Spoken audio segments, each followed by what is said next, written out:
Let that money talk. You bout that bad, let that money talk. Let that money talk. You bout that bad, let that money talk. Now if you focus bout that bad, let that money talk. You on your hustle and your grind, let that money talk. You bout your vision and your goals, let that money talk. You out here getting it all the time, let that money talk. You know how this shit go, and you already know once I go live, we about to have money talk. I'm about to dive into these entrepreneurs, artists, and go-getters' life because they definitely in their bag, so they got something to say. Okay. So today I'm with the one and only HaileeyDioor. Thank you. Okay. Hey, y'all. Hey, it's definitely wonderful to have you. Thank this you. beautiful It's soul. a pleasure to be here. Trust me. I really appreciate it. It was definitely off of energy Yeah. why I reached out. So yes. But yes, if you're not subscribed to the YouTube channel, make sure you subscribe. Tap because I'm in. not playing with y'all. Tonight I'm wearing my sugar daddies. So, got the sugar daddies on. So anyway, the wait is over. Here we go. HaileeyDioor, Money Talk. Boom. First, tell us a little bit about your background or where you're from if you're not from Vegas. Okay, I'm from Minneapolis, Minnesota. My entire family's from there. But we've been living in Vegas probably since like my middle school year, kind of. My grandma's here. I got like 3 aunties out here, a bunch of cousins, my mom. So been here for a little bit. Yes. It get cold like Minnesota. Yeah, that's exactly it. It really do. Yeah, it's like winter like 70% of the time out there. Yeah. Oh, see, yeah. Yeah, so you definitely had to come change. And how is that? Because it's super fucking hot out here right now. I feel like I don't belong. Like I'm not a city girl, and the city is citying, okay? Yes. And a city, you gotta be only the strong survive. So Only the strong survive for sure. I can't do it. I know I need to be somewhere tucked off in a cabin or something, countryside. That don't sound too bad. You know, I'm just saying. I mean, okay, so 70%, that's a lot for me because, yeah, I guess I'm a West Coast baby. Shoveling snow in the mornings on the way to school. They wasn't, unless it was like a snow day, your ass is going to school. Don't you think that little snow is doing something? It'd be like 2 inches. You be like, yeah, go ahead, put your double coat on. Put that double coat on. The puffer. Man. That part. Damn. You don't even need shit like that out here. Yeah. You would never need no shit like that out here. So it's like, it's definitely a huge. Yeah, my sister be like, "Where's the snow? Does it ever snow here?" You're like, girl, the mountains. Yeah, that's about it. That's about it. That's crazy though. I mean, that's definitely an experience for sure within itself. Yeah. Having to shovel snow. I mean, I see TikToks and stories about that all the time. So real life. In the mornings, I mean, I'm sure you got up and it was sleep out your eye, bro. You gotta get out there. You know, you gotta clean off. You gotta go outside, preheat the car for like 30 minutes before you even get in it. Yeah. Gotta, it's just a lot. What about preheat your body, like? Girl.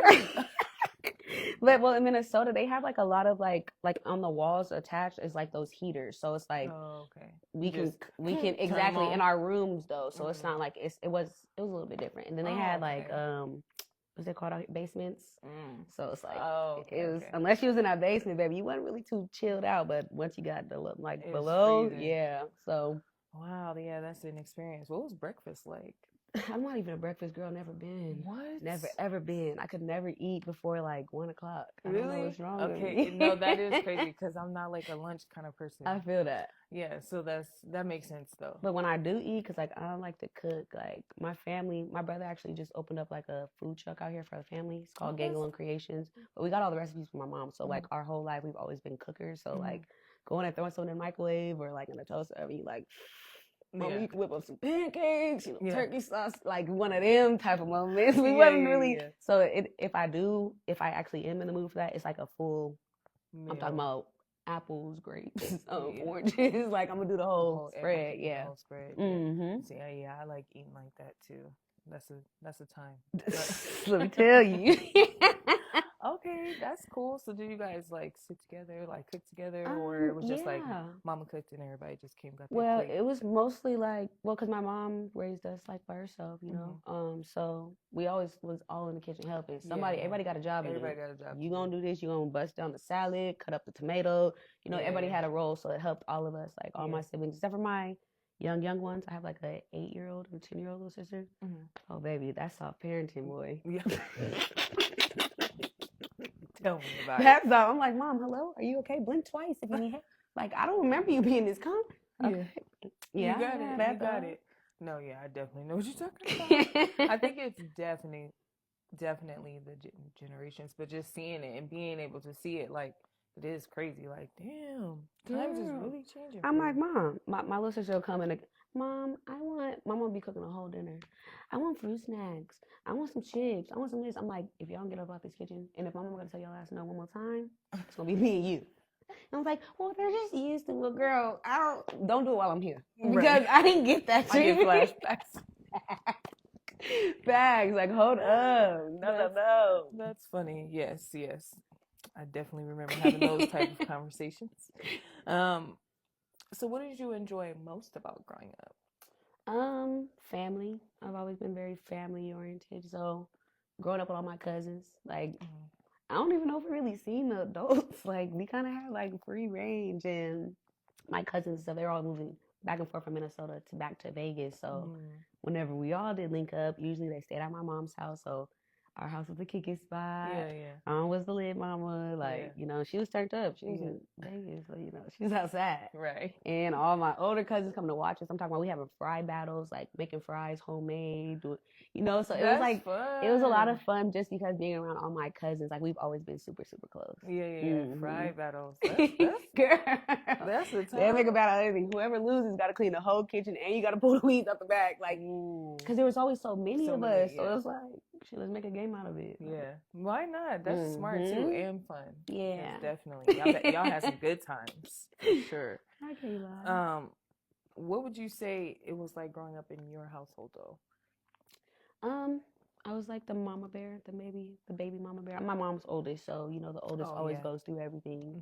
So it's like my mom was sleeping, like, all right, maybe I might cook dinner today, or you know, I might watch the kids, or you know, stuff like that. It was like, but again, because everybody always lived with us, it wasn't ever like it was a real space for like loneliness. You know what I'm saying? Right. Okay. So it was like it was just a lot always going on, like holes in the wall. We playing tag inside the house. My mama used to let us have our friends over as long as we got good grades and cleaned up. They didn't give a damn what we did. So with that being said, which I think was the only thing was, if nothing else was right, them two things was good. So we had a whole neighborhood at the house. Yeah. I'm telling you, my mama was one of them. If she's upstairs and she can't hear you, oh, you're good. The moment she got to open that door and roar, baby, but they were good. Like, they didn't fuck up your house. No, that's dope. If they wanted to come back, they do. Okay. Like I said, my mom, if she opened that door and roar, baby, the whole neighborhood gonna hear. So y'all want it? We could kick it. Oh God, we could kick it. Yeah. Y'all better be cool though. Like, I'm not saving nobody. I'm not getting the rap for you. I'm gonna tell you exactly who did it. Yo. I know that's right. I'm telling exactly who did it. Thank you. You cannot come back. You ain't gonna fuck it up for everybody else. I'm sorry. So I don't play. I remember those moments. You was not finna fuck it up for everybody else. Get his ass out, mama. Bye. Like facts. You got to go. You ain't gotta go home and get the hell up out of here. Yes. What's an unforgettable childhood memory that you would say you had? I wrote my I love that response. Because it's my birthday. I was 10. I was in the 6th grade. I was like 10 or 11. My mom's boyfriend at the time, her stepdad, he had got me a mini dirt bike. I was a tomboy, you know, so, and all my cousins are like boys mostly. So I was with the guys. Yeah. I got me a little mini dirt bike. One of my cousins at the time, he was like, he wanted to drive me down there. My stepdad gave me like $100 to go get some gas. Like, you know, we could go ride around. Except the fool gave it to me with no goddamn gas. So my cousin's driving. I'm on the back holding on. And next thing you know, I'm like running like in place. I thought I didn't flew off the bike. I didn't caught myself on my feet. And I ended up just rolling down the hill. My birthday. And that night was like seafood night. Like I got to get seafood and shit. I broke my collarbone. I could have cracked my own crabs. I could have eaten no lobster, peeled the shrimps. Like that's a memory I can't forget. Literally cannot. Cause how? How did I do that? How? But it wasn't like a long distance either. So it was like maybe like 2 cul-de-sacs over. Motherfuckers said no way. Yeah. So it was that deep. It was deep, girl. And I was so sick at first when I got up. I'm like, like I'm the clumsy one too. So I wasn't I'm not, like I said, I don't get embarrassed. So I'm giggling and shit. I'm like, I turn around, I'm looking around. I'm like, okay. I try to do I was like, And then I was like, oh my gosh. So, Uh-huh. I'm trying to like walk it off. Next thing you know, I don't know, I just sat. And then next thing you know, my mom was like charging down the street. It was just like, Blake, I don't know if I passed. I don't know what the hell happened. I just know that pain was crazy. Yeah. And at first I thought it was funny. Like, like when you first hit it, you're like, all right, let's just, just wiggle it out. There was no wiggling. I thought my arm was like, Did you end up going to the hospital? yep, Yeah, I did. My auntie came and got us because my auntie lived like on this side of the street. My mom lived like 2 ways up. My family's always lived really near. So she came and got us. They were like, yep, you broke your collarbone. You're a lucky 12-year-old. I was like, look. Look. I played basketball. I'm like, I can't go to intramurals. I can't. So it was like, yeah, you got me fucked up. Ooh. Okay, see, yeah, I play basketball too, and I always the supporters and loyal ones know, but I am curious because Yes. okay, so we're both the oldest. Uh-huh. Okay. That's dope. Okay, look, clock in. we matched on an accident. The y'all. cargo fit with the black. Like, I don't know. Okay. Check. Okay. No. Then you play basketball. So what was your position? I was a small forward. I was a power forward and I was a shooting guard. I can't lie. I was a very, very like aggressive defensive player. So even though I was little, no, they had me in the back because then nobody want to come run through this because I'm taking every charge. Take me down. Take me down. Yeah. So shooting them free throws. Okay. Yes, like that. Those are my positions too. How long did you play? Since I was 5 years old. So I used to do AAU. I played for my high school, a little bit of my middle school. When I went to go live with my dad in Arizona, I played out there. Yeah. So I've always played sport. Like I've always been a basketball girly. That's dope. Who's your favorite sports team? Well, for a long time it was the Colts.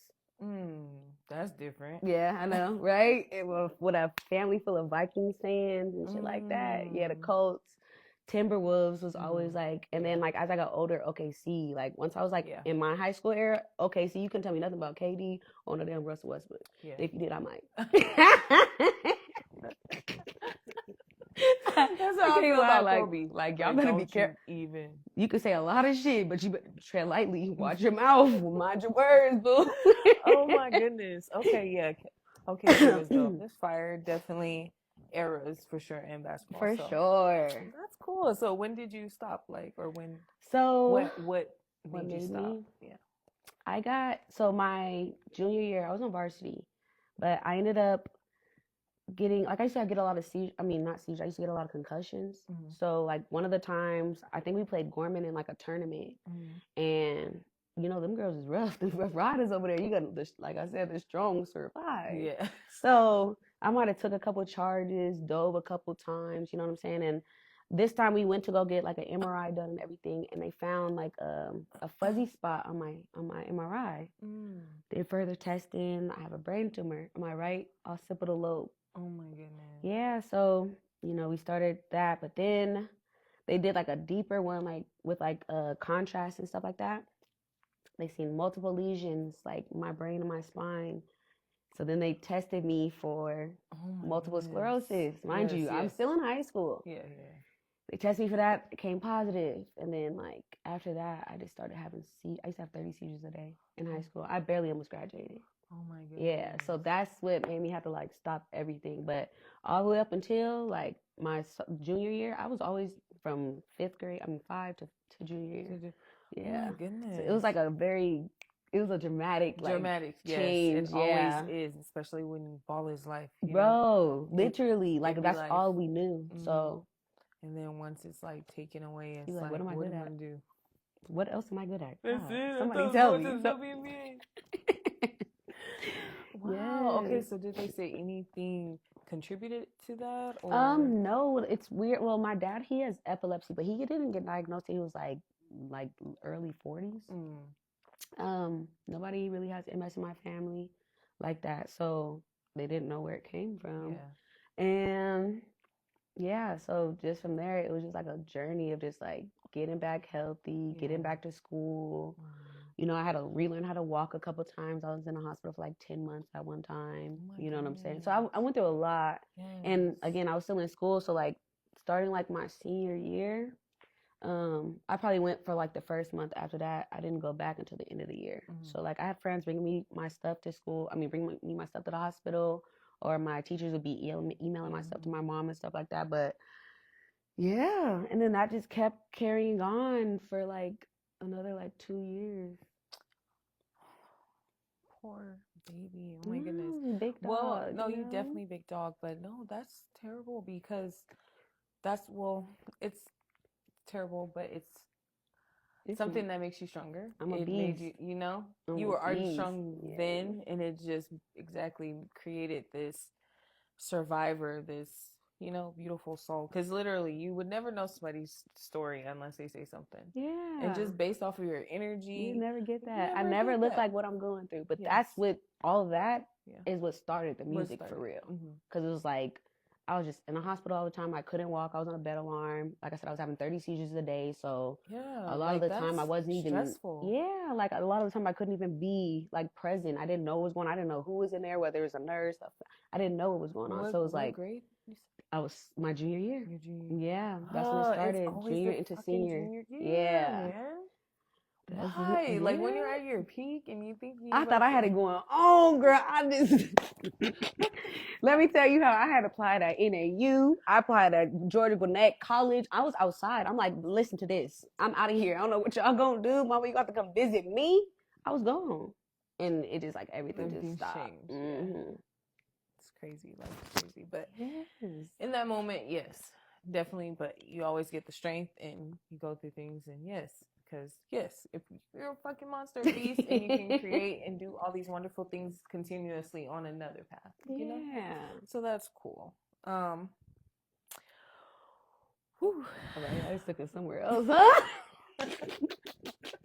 Let me grab it. Right. Gotta reel us back in real I quick. appreciate you sharing that because, like I said, you never know. And then it's just like always, even with my journey, it's always like, did it something that I could have done better? Could I have changed? Because I'm like, it's my body. Could I have just drunk milk more? Like, right, girl. Did I need to not eat that red meat? Should I have left the pork alone earlier? Like, yeah, but it's just like you don't fucking know. That just clearly wasn't my path. Mm-hmm. But hopefully, you know. Like, well, it's life. So that's 15. Yeah. My number was 25. What? Wait, why 25? I don't know. It was just always that. Like that was the first. Kept that number through the whole. Like I don't care. That's my jersey. So 25, and I was 45 in middle school. In middle school, I was 45 when I played for Tarkanian out here. Yes, girl. So I tried. They rough. They is. I dislocated my shoulder out here. I told you the strong survive, baby. Like it's like that. That's how it started. I dislocated it in junior high. I mean, in high school. Yeah. My junior year. The first time is like the worst time. Yeah. And it was just harder to come back. Like once you do come back from that, like injury, come out like multiple times. Like I've been sleeping, it comes out like you could be doing a little nothing. Mm-hmm. Some bullshit. So yeah, it's terrible. It's terrible.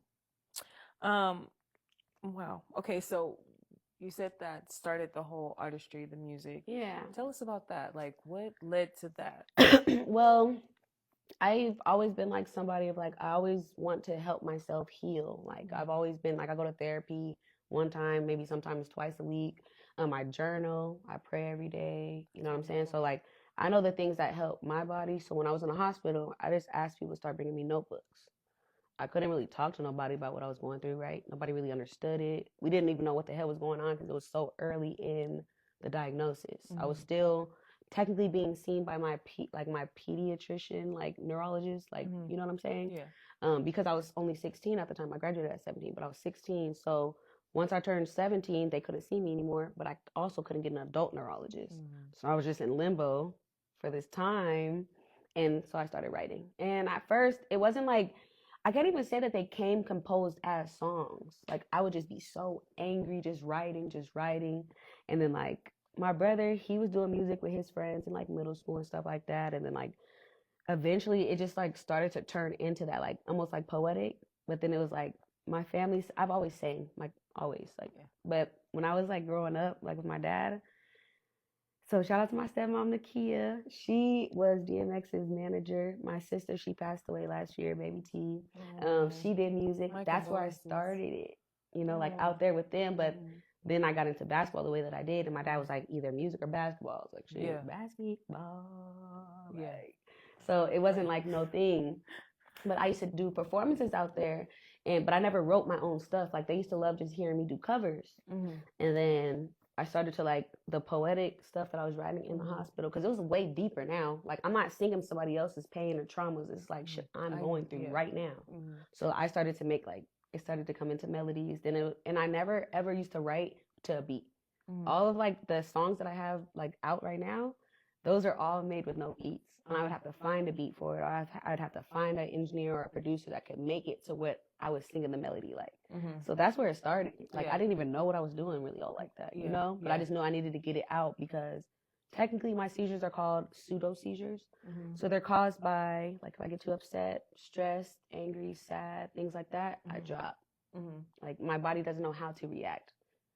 Again, you knowing, you being a older, like the oldest, you know, like a lot of this shit that happens, even with your siblings, like you're going to take all of that to you. You're not going to cry and complain about it. Like you're the one, like you're the voice for them. I'm going to take my ass whoopings for them. I'm going to, you know what I'm saying? I'm going to take that. So always growing up, I never really was expressive in those type of ways. Like I've always been bubbly. I've always been like outgoing and outspoken and like, stuff. oh, Like, it ain't nothing. yeah, exactly. I was swept shit under the rug. So then when it started happening within my body and I didn't really know what was going on, I couldn't really sleep it under the rug no more, because now it's coming to present itself. So I knew I had to write. So, okay, when you say you had the seizures, was it a time where you were playing a game and you said you, like, did you pass out? Or No, so I had gotten I was playing a game. It was like I had got like a concussion or something. I knew I had hit my head real bad, and all gear. During the game? Yeah, during the game. Okay. And like I had always gotten like little concussions and stuff like that, but I also in school did like sports medicine. So like I would have to stay with the athletic trainer, you know, do all those type of things. So like that's how it started, and I ended up having to go get an MRI done because I was having like blackout spots and like really, really bad migraines. I was up in school with sunglasses on, like, you know, so those are the signs of a concussion. But now let me go get it taken care of, because now I won't be able to get cleared until I gotta do my part. Yeah. And when I went and they did the MRI, they were like, you got a little fuzzy something there. Like that's what started it. The seizures didn't come until later. The seizures came, the first seizure I actually had after getting diagnosed, I had a girlfriend. I was a lesbian. So me and her dated all the way into my junior year too, from like 8th grade. And when you say was, my son got real comfortable. I forgot I had makeup on. I'm like, we just talking now, right? I really forgot. I'm like, told you. Wait a minute. Not like that, but like I like both. You know what I'm saying? Like I like men and women, but when I was growing up, I only liked girls. Like I knew that, like younger. So I was dating this girl for a while. We played basketball together. Like that's how we met, of course. So we ended up breaking up like right before Christmas or something. But I still wanted her to get her gifts. She gave me her gifts. Like we spent a lot of time together within all those years. I came out to my family with her, and like you know, so like even if it wasn't gonna be like that, like I felt like we still had like a certain level of respect for each other. That lady came to my house with some damn hickeys on her neck. Oh. I was so mad. Yeah. I loved her so bad. Like I loved her so bad. Yeah. So I was like, it was like already I was going against everything, like not like I guess like society wise to be with you and like outspokenly and like openly like loving you and like going through these hard things with my family, and you have the audacity. Yeah, to come with some hickeys in my house. Bro. So she obviously made it out alive. She did barely. Okay. Cause I didn't even look at her. I started running towards her Jeep, girl. Like you, like what's Forrest Gump? I swear to God, just like that. She's like, Hailee, no, we're not together. I was like, oh, okay. Let her keep them. You know, I went in the house. My mom had like just got married at the time, so I went in there and cried to her husband. Girl, I went to work that day. And they were like, everybody's like, hey, you okay? You're not your like bubbly stuff. Like I walked to work that day. Like I knew I was already in my, like I just knew. And when they, like, it was just like, cause everybody's just used to like this, you see the energy. They're used to a certain thing. So you can just know off rip whenever shit ain't right. And like, it was like after that third time, I just broke down. Like I couldn't believe it. I was just like shattered. I thought I was gonna be with that girl for my whole life. You know? Okay, lesbian relationships are so much more like intimate, so much more passionate. There's so much more in it than it like like, you know what I'm saying? Yeah, so it was just like I couldn't even believe that. Like yeah, girl. So that was the first time I had my seizure, and then after that it was just like everything that stressed me, everything that broke me down. You like went home that night? I didn't go home that night, girl. They had to get me up off that floor I worked at Del Taco at the time. Oh, I was in the hospital for like 2 days. oh They my was like, god! what It the was hell? you was at work. Oh my goodness! I was at work. Girl. Damn you! No, damn ass. I ain't gonna lie though, she still be trying to spin this block. Yeah, shout out to you, boo. Ate that up. I know she wish she could hit this. I know she do. I know. I didn't went to like dinner. I didn't went to like lunches and stuff with her, and she's like, I can't believe. I'm like, yep, nope, you still can't get none. No, thank you, no bars. Like, She broke. Like it was so bad, yo. Like a year later, if I would see her out, I would throw up in public. If I seen her with another female, I would like I just I couldn't believe she did me like that. Did you ever see her out? Yes. And we was at a Cane's one time, I think, and she done walked in with her girlfriend. I was like, and she like acted like she didn't even know me, and I was just like, and me and my homegirls, we went outside, and I just threw up all in the plants. They were like, oh my gosh. I was like, not that she'd act like she did. Girl, I was like, even a year later, I couldn't believe how, like you like take the glass. Bro, like, listen, you finna go or I got to. Oh, man. Like, actually, I just got here, so. Matter of fact, let me go. Shit, this is weird. Yeah, girl. Wow. So many layers. That was definitely another layer. That was a good one, though. So many layers. Okay. Basketball? Yes. That's how you guys met. Yeah, of course. I tried out, I think my first year I tried out, I made the team at Tark. And then, 9th grade, we played on the basketball team together. 10th grade, she went to another school, but I played, she stopped playing. 11th grade, I played. And then that's when I got sick. And then that was it. Yeah. Just went. Girl, I didn't even know myself. I had like a whole identity crisis. I had to start over. Girl, it was Damn everything. you. Look, for real. She's like, one more, because I can't believe you did me like that, girl. You did that. Okay, so I think we did talk about it a little bit, but then I double back into that. But when would you say, at what age? I know we did say you were 16. Is that the age that you found your voice?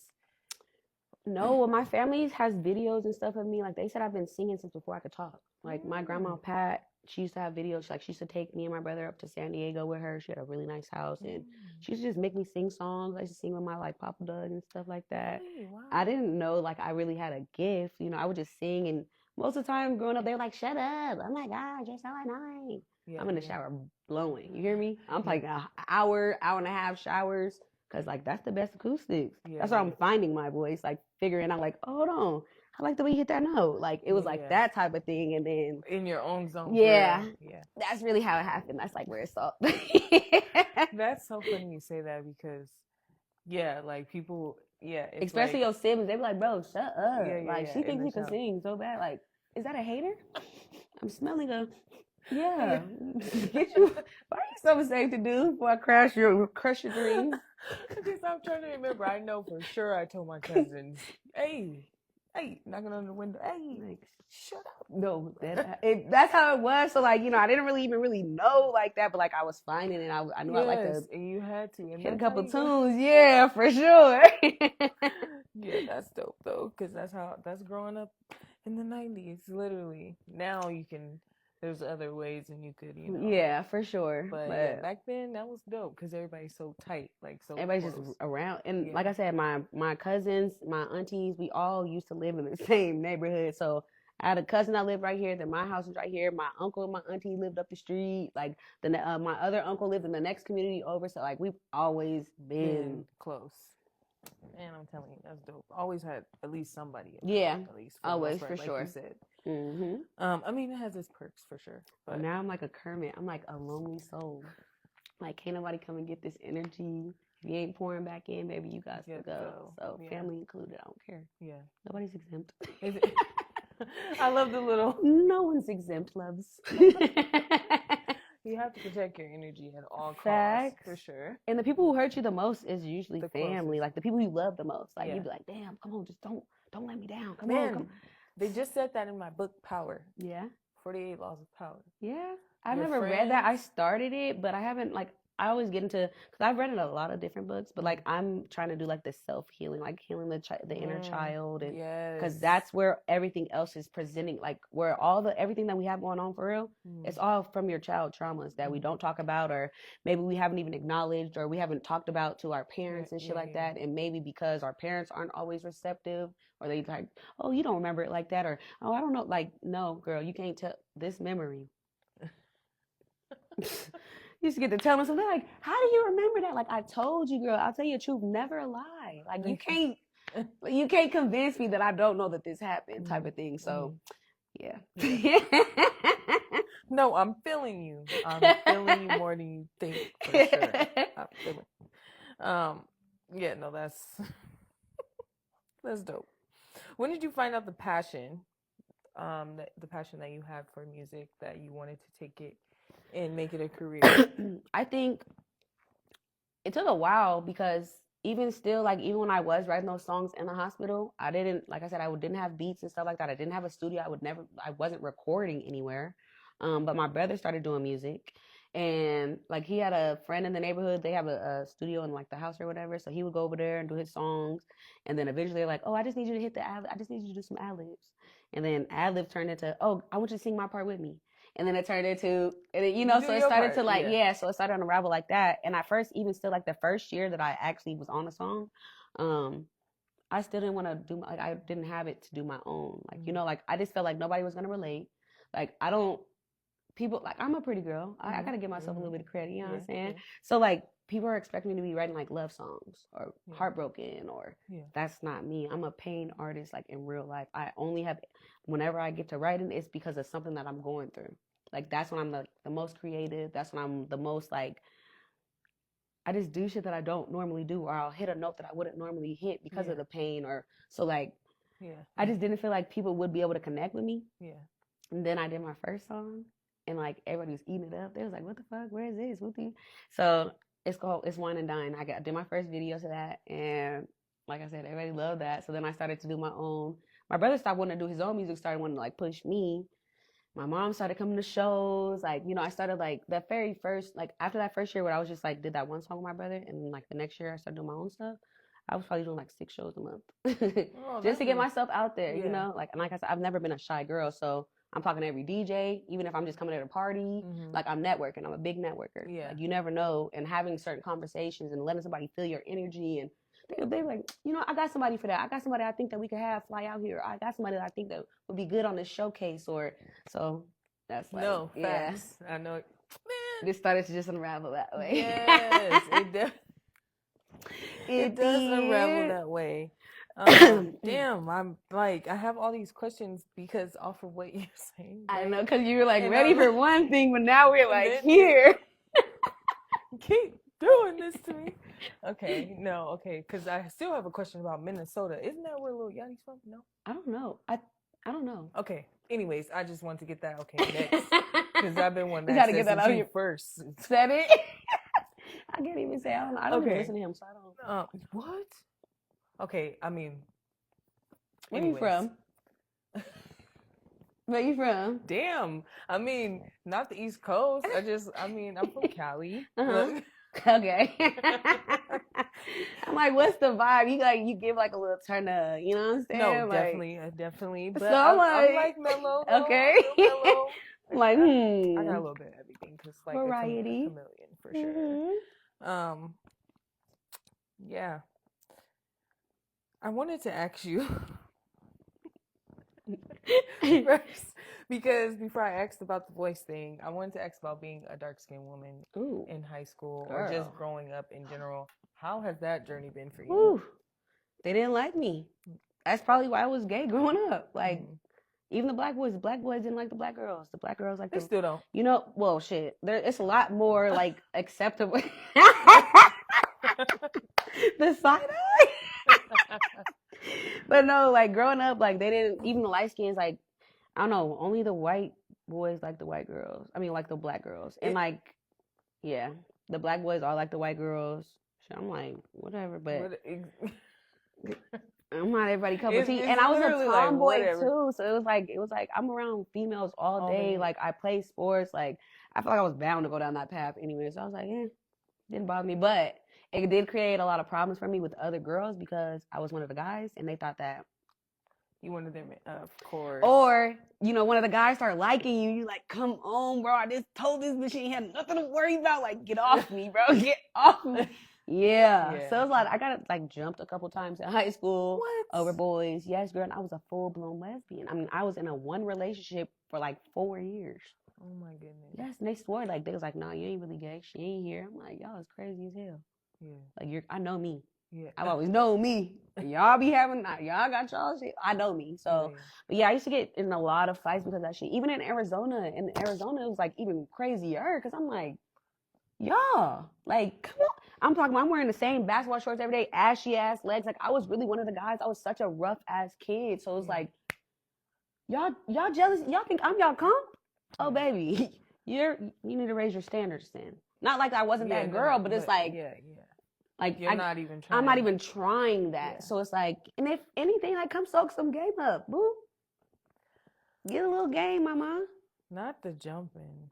Multiple times. That's crazy. Multiple times. I think I've been jumped like 3 times. I was always getting, like, girls always wanted to jump on me over boys. And I'm just like, I don't even like that. I don't even like what they got up in there. Yeah. No ding-a-ling. I didn't even lose my virginity till after I graduated. It'd be like and that was because that girl broke my heart. Like, if that girl would have, she got me going through weird ass heartbreaks. Damn you. I'd help you on that one because, ooh, motherfucker. Motherfucker. I know it's another one. It'll come back. It'll come back to me. Okay, so is it lyrics, melody, or it doesn't matter? It doesn't matter. It just depends on what I'm going through. Like, sometimes I could just be sitting there and I'm just like, because my biggest things that I go through, like, my biggest battles are always like loving my family or loving the people that I pick to be my family as well. Mm-hmm. And I let myself down a lot because I feel like in my head, growing up, I always had like this ideal of how family was supposed to be, like Brady Bunch, like I blame Disney. Yeah, or you could like even like associate it with like, you know how like the Jewish community, like when one person falls off, like they're gonna come and pitch together, they're gonna go to the church together, they're gonna all like like I thought that's how family was, like growing up, even like the church in Minnesota, that's how the community, like, so it's like. Growing up, first of all, the adults was already way too damn good at showing how fake they asses was, like way too good. But then it's like, then get into reality too. Like we always say, like the apple doesn't fall far from the tree, and it's really like that. So like being around certain cousins and like your mama is hella weird. Like just you know what I'm saying? Yeah. So I forgot what the beginning of the question was. No, me either, but that was good. You can continue. I was going somewhere with it, but I'm feeling you on that one. Oh, you said what? It depends on what I'm going there. I struggle with like loving them, but like creating those boundaries. Mm-hmm. So especially with me, like having the health issues that I have, like, so it's like I can't put so much expectation, but I also be thinking like, because I'm the only person that has the shit that I have, that like family's gonna want to come and like rally around me and I'm here for you if you need, girl. A dream. Is all I can say. Do you want any tea? Do I want any what? Tea. Oh, no, I'm okay. Thank you. Just wanted to make sure. I appreciate that. Was you gonna have me singing on the live, girl? Yeah. Dun, dun, dun. No, oh Lord, it's bouncing. The vibes is bouncing, girl. No, which is true. I feel like. Okay, since you opened it, I'm gonna jump in there. Come on. It's in the Black community, for sure. Unfortunately, and it's just these fucking badass learned habits that we've learned and I'm saying we as a unit, because I don't want to single. It's just as a unit, like Black, we don't really stick together like we really fucking should, like other fucking cultures, like I said, our brown brothers and sisters. They literally be in the house 12 deep. They don't give a damn. And they don't give a damn. And you can't tell them nothing. You better not. You come fuck with one, all of y'all asses getting laid out. Yeah. Like you already. And they can get together. They can come together and they can do their thing, and it don't be like weird. Yeah. And that's what I like. My family has that bad, and we also have like in the Black community alcoholism. Yes. So like, it stretches deep with alcoholism. For sure. So again, when I say I have to create these boundaries, it's like the only way sometimes I feel like I can connect with my family is if I come around and have a drink. And I'm not even gonna lie, I can drink. One thing about it, purple, black, green, yellow, I don't give a damn. I could drink it. Mhm. But then I had to like realize it's not even good for me, one. But then two, it's like I was only getting like that so that I could get talk. yeah, like, and for me to be able to get over, like, maybe somebody did something to me, and the real me, like the woman me, I can't just let shit happen. Like, you can't just act like something didn't happen and sweep it under the rug. Adults have conversations, so if you can't have an adult conversation or an uncomfortable conversation with me, we're not talking. Yeah. But when I have a drink, I might get a little, damn, I do miss you, man. Like, that's how it is. So it's like, yeah, creating them damn boundaries, girl. Man, I hate that too. I'm still learning. You be in your head like, bro, we did have hella fun. Oh God, bro, like, remember we was on a trampoline, bro. Like, it be so fucked up because it's like we can make these great ass memories with people, but then you be having to leave people for real where they at, family and all. And it's not nothing personal, you know what I'm saying? But it's like me being a person that wants to constantly grow and evolve and to heal. And heal. That's the most important part. A lot of people aren't willing to go through the steps, the uncomfortability of it, to have those certain conversations and shit like that. So say it, sister. I love it. Say it, sister. That uncomfortable fucking conversations. People don't like having those. And it's a part of life. I feel like you have to, it's okay. Just have it. Just have the conversation and get it over with. I mean, everything in life ain't gonna be peachy.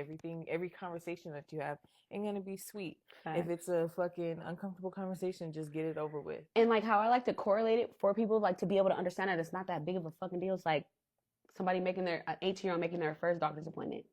You know what I'm saying? Like, that shit's uncomfortable. You don't know what to say. You feel like you sound stupid. Like, you have to practice this stuff so that you can be able to use the tools in your tool belt. You never even know, like, how great of a being or, like, the places or the way that you can help other people and heal other people by not even trying to, like, dig deep yourself. People be so surface level. I don't like that. I love getting to know people, and I love people who want to get to know me.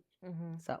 Asking the right questions. Yes, that too. Always, and that's another reason why I've started this podcast, because it's like asking the right questions. It's more deeper than just asking you about what's music. And I want to know about the music. I want to know about that, but I want to ask the right questions too, because you might have went through some shit that could help somebody that we don't know. You might could help me. We could connect, like how it always. That's why I'm so open like that. Like, I know a lot of people that don't be like wanting to talk about stuff like that, but I'll get in the back of an Uber driver, like, hey, how you doing? Yeah, girl, I just got back from my little treatment. And they're like, oh my gosh, are you okay? I'm like, no, I'm okay. Trust me. Like, they're like, are you punking me? Like, no, this is me for real. But like, you know, then I start telling them and I start explaining, like, you know, I have a lot of things to be blessed about. I've overcome so many things. So it's like, today may just be a bad day, like today I was having. Thank you, shout out to you, because girl, you didn't turn my frown upside down. Period. But you never know, like, what having a conversation with somebody, and then there's been so many times where I've been talking about it. They're like, wow, my wife just went through chemo, or my stepdaughter just got diagnosed with this, and you know, I go to MS support groups sometimes, and just being able to just do shit that you wouldn't normally do, that's not comfortable for you to be able to learn, like, okay, maybe these are the things that I need in order for me to be able to be a better woman, be a better person. And to navigate this shit. Like, there's life's already hard as hell. Yeah. So I don't want to keep adding on shit or adding people around that's going to make it harder for me. I'm sorry, I was going to say, we was talking about this in the elevator. That's why I was like, didn't we just talk about this? But so it's like, I'm very, very choosy. Like, before I was very accepting of everybody's energy. People love to have me around because I'm going to get everybody turned. I'll make everybody laugh. You know what I'm saying? Changing there. Yeah. So they can, you know, when they're, it's and then it's just be me. And I'd be like, damn, who can I talk to? Who can I bounce some shit off of? Who can, like, I can just be like that weak friend for or two, or because I feel like with me, everything I have going on, I always tell myself, like, if I can't make it, I can't make excuses for myself. Shit still gotta go. I've never lived back with nobody since I was 17 years old. Period. I always kept a job, kept a place, and a car. So it's like, if I can't make no excuses for me, what do I look like making excuses for another grown-ass, like, adult? Especially the ones that are older than me. I can. What would I look like? How could I, like, no, you got me fucked up. If I can get up and figure it out, you definitely can. And I know I have a whole lot of other shit against me. So it's like, I don't play with people. I ain't gonna lie. I don't play none. Me either. I don't play with people, boy. I'm a Virgo, the biggest. the biggest. Ooh, Virgo. no. Virgos are definitely spicy. I have another great friend. Shout out to PYT, Boss CEO Distraction. Yes, she's a Virgo, and that's the only Virgo woman. But I like you. That's what I'm saying. That I've connected with. Yeah. And I've never like come across Virgos like that. What are you, a Capricorn? A Cancer. Oh no, but Virgos and Cancers are very, very, very good friends. Absolutely. Yes. So that's what I mean. Yeah.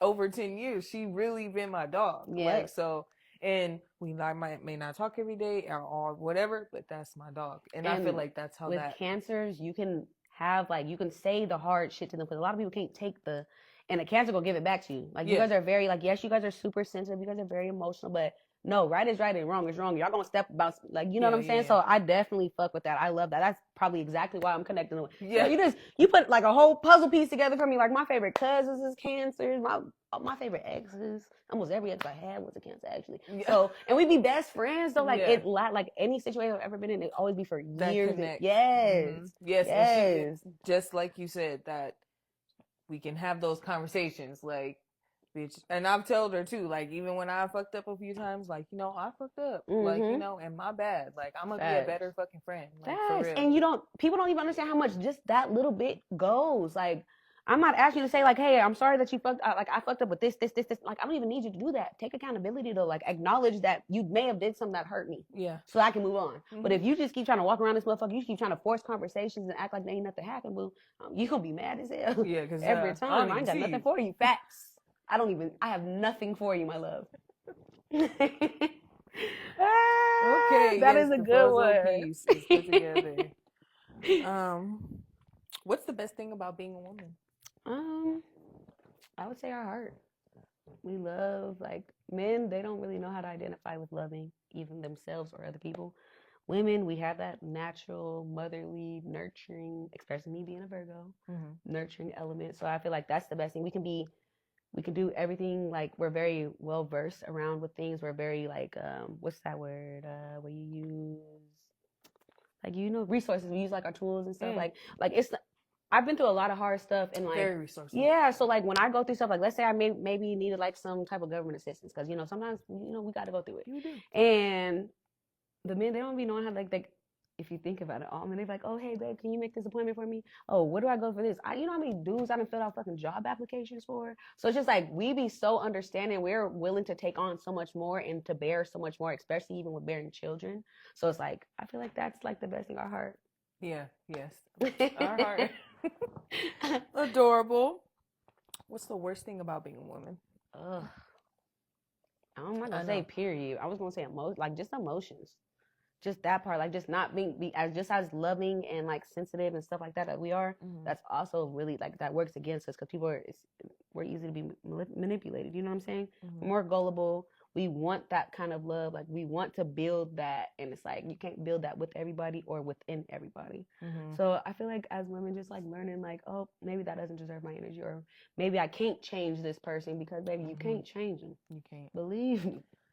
And stuck around for some weird shit. You can't change it. You can't change it. And that goes for everyone. Yeah. You can't change nobody, anybody. Nothing. No matter where they are. If they want to, they will. If they want to, they will. So, yeah, I would definitely say that's also, because I know sometimes, like, I know I'm hard body, but baby, I will weep. I cry about every girl. When I laugh, I cry. When I'm sad, I cry. When I'm angry, I cry. I'm a cry baby. So it's like, they be like, you always crying, or, like, you know, and then sometimes people get, like, desensitized from it. It's like, I can't help it, like, but, like, this hurts. Like, no, for real, this is real. No, this one yes, hurts. Like, exactly. So it's like, ugh. The other one was just like, I was going through something. I wasn't myself that day. Definitely being a woman, for sure. Yeah. What's something you secretly love that will surprise everyone? I would say, like, reading, going to museums. I did, like, a year of school out here, like CSN, and I had to do I know, girl, don't even get me started on them. I mean, I'm not gonna lie, CSN, I did some time in there. Yeah. It's alright. You know, it's alright. They try. Let's just say that. Yes, I'll give them that. I will give, especially with Nevada's healthcare. I mean, not healthcare, school system. Yes, so and I'll give y'all that. The culinary art shit, like, you know, that's what I was in. Yeah. it's nice. Yeah. You know, it was dope. But Okay, yeah, period. it's just It's cool. yeah, People. people. But yeah, I don't know. Reading the museum. The museum, like I did I had to do a report about like the different like old like artifacts out here. So Mob Museum, Neon Museum, like me being able to go see like, damn, this is actually something I like, because I'm such a like, I love to learn, and like I don't always be putting myself in rooms to where I can do that. Yeah. Like, sometimes you got to dumb yourself down. I don't want to keep doing that. So it's like me being able to explore and open up my mind and stay up here. Still Yes. yeah. How was the Mob Museum? I still haven't been there. It's lit. I really like it, and they got the little speakeasy downstairs. It's like 80 or 90% proof. Like, girl, that's some shit right there. But it's really dope. Like, you get to see a lot. You could like open up like some of like the old news that, like, you know, from like back in the day, how they used to do everything on the news. Like, so you get to see like how that shit was, how it was like back then, how they were doing with the tunnels and shit, where Cali and this mob from Cali and this mob from Vegas at this, New York. Like, you could just see how everything was connected. So it's really dope, honestly. Definitely would recommend. If nobody's done that, do that. Mob Museum. Mob Museum, Las Vegas. I need to check that out. Okay. Tell us about your first performance and what was it like and what you liked about it.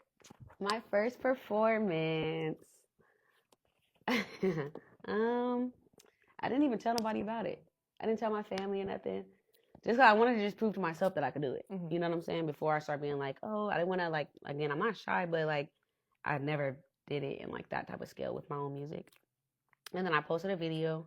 My brother started coming to all my shows. Like, I think he probably missed like 2 shows in like 3 years, 2 years. Yeah. So he started coming, and then like, you know, my mom, she didn't really understand like the music part for me and my brother. You know what I'm saying? My auntie, shout out to her. That girl know almost every song I got. I'm talking about released and unreleased. That girl gonna rap me my own shit. So once my auntie started doing, my mom was like, hold on, how you know all they? She's like, girl, what you mean? Like, they gotta hear it. So then like, that's what it started to bring out the people. Like, my first performance, it was just like about me just showing myself I could do it. So I feel like I liked it because it was just like a very brave moment for me, and it was something that I had never done. Like, I mean, I did performances like as a kid with like my siblings and stuff, but like, again, I was doing a lot of covers, me like expressing my own stuff and then getting like a really big reaction from everybody. I feel like that's what like made me want to do it so much more. And then I started getting booked hella like sound, like the sound gallery. They be like they do like little events around town. I've Ninja seen them, karaoke. like, on, they be doing little Eventbrite. stuff. Yeah, so it's like I do a lot of little things within the community just because it start here. Even though you don't get a lot of support here, it do start here. Like, this is where I gained my confidence for me to be able to go somewhere else. Like, I've gotten offered to go to Cali and do shows, go to Austin, Texas, do shows. You know what I'm saying? So it's like, I know that I network. I know that I ain't scared to talk to nobody. I will go and look up every DJ, whatever city I'm going to when I get to travel and stuff. I look up DJs out there, see what clubs is popping and shit. So I'm just sliding in your DM. And I even don't know what, hey, what's up, yo? You know, I just want to like network and connect with you. My name's HaileeyDioor. I'm from Vegas. You know, give them a little background, maybe drop a clip or something, like maybe a show, or just so that they can see, like, I'm having them lit. Like, they fuck with me. Like, if I, especially like a lot of the times when I do have these shows, like, a lot of people don't even be knowing that I do them. So the fact that when I do them, I get such like a big reaction from the crowd and from like the DJs and stuff like that, and they be wanting me to come back out. I feel like that just speaks for itself. Yes, volumes for sure. I mean, when your work speaks for itself, you don't really gotta say too much. You gotta do too much at all. That's dope though. I'm working on saying, like, cause I be trying to change it up. Yeah. That's cool though. Gotta back it up real quick. Yeah. I felt. I know. No, I'm what you feeling mean. that though, because I'm all about fucking networking. I'm all about putting yourself, like, doing the footwork. Yeah. Because a lot of people who I do interviews with or have interviewed with, it's because either they've come up to me like, oh, I've seen your interview with this person, or they've seen me at an event and I'm boss anyways. Okay, but I big look boss like, energy, mama. Yes. Every time I walk in, so they be like, oh, what do you do? Who are you? Yeah, facts. Like, wait, let me connect What with you- you. You what look you- very professional. Hello. What you do? HaileeyDioor, nice to meet you. Nice to Like, meet that'd be you. me. Yeah, That'd be me for so sure, all day long. Yeah, I'm with those vibes. You can't be scared. You gotta just. And you never know, like, the opportunity that you will Never get. Like, know. I've been hit up by different labels and shit like that. But the thing is, they want me to be like this lover girl, and they want me to have this like soft, and it's like that's not me. So if I have to change and alter that much, then I just don't feel like it's not my time. You know. So you're not signed right now. Is that something you would be interested in? I can't even really say that. Like, I feel like I would just want like a distro deal, maybe like just distribute it. Like, I don't necessarily want anybody to own my creations, own my feelings, and like, but it's like it's so different now too, because like a lot of like the industry, they don't even write their own music. Yeah. So it's like that's also adds another layer for me whenever people are reaching out to me, because like I've gotten people ask me to write songs for them, and you know what I'm saying? Like I know that I'm very versatile in like my feelings and in like my writing methods and stuff like that. So it's like I don't really care to be signed by somebody, but it makes me feel good whenever I am being noticed by these labels or by these small communities, or you know what I'm saying? Like it makes me feel great. Yeah, absolutely. Being approached, and I'm like, let me do some more. Matter of fact, let me drop some content for you. Facts, yeah. You can share that. Absolutely. What are you working on? Oh wait, before I say that, I want to know about that album, the EP. The EP. That was my baby. Your most recent. What? It's tell us about that. It's like 2 years, but I know. Yeah, it is but. That all came, first of all, that was a sporadic drop. And Cold Heart is like... that's that one. I love you. Yeah, that's that one. I was going through a lot with that song, too. So, like, and it got, like, I think, like, the first 3 days I had, like, that it was on YouTube, it got, like, over, like, 10,000 views. Yeah, it's popping. Yeah, it's popping. So, but that whole EP drop, it was just a very sporadic, it wasn't, like, nothing planned. I had, like, did a photo shoot, like, I want to say... probably like 2 months before, and I had just kept like pushing it off, like saying I want to drop, saying I want to do this, do that, and I wasn't doing it. And then I don't even remember who it was that I connected with. I was out somewhere, and it was like, oh, I think there was, it was like one of my brother's friends. It was like, oh, your brother was playing such and such song. He's like, where is it? Where's that? Where's that? Where's that? And I'm like, oh wait, y'all actually asking me for my stuff, because like the only thing I had at that point out was something with my brother. So like when he starts to play my music around maybe all his girlfriends or maybe all the guys, or because I'm not like singing about like broken hearted this or this pussy this and this pussy that, and you know what I'm saying, because I'm not doing shit like that, niggas can tolerate my music, right? They can kind of understand some of the hurt and some of like the losses I done took and things like that. So eventually, like it was like it came to a point to where like people was just like on me about it. Like they was just on me. And it wasn't even Cold Heart that they was on me about. It was God Sent.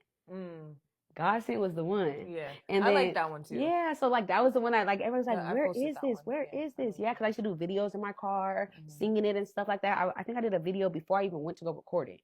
So like, just like, hey, y'all like this melody? Like, you know, they was eating it up. So like eventually that's how it started. Like I'm like, well, damn, I had this song I recorded like probably like 4 months ago. I got this right here. Like, and everything kind of aligned with the same stuff. Yeah. So I was like, fuck it, I'm gonna just drop like 5-6 songs and just see what it do. And I did it, and they was like reposted. And I was like, oh my God. So that's how that was my baby though. Like that was like just like just put my foot out, like just dipping my toe in the water type of thing. Because I was doing the performances, I was starting, but like again, I'm doing these performances and they can't find the music anywhere. Yeah. It's like backwards. It's like I have to work twice as hard now because I done sold y'all on the song to where now y'all next step should be going to go stream, but no, the next step is now y'all asking like, hey, where is this? Yeah.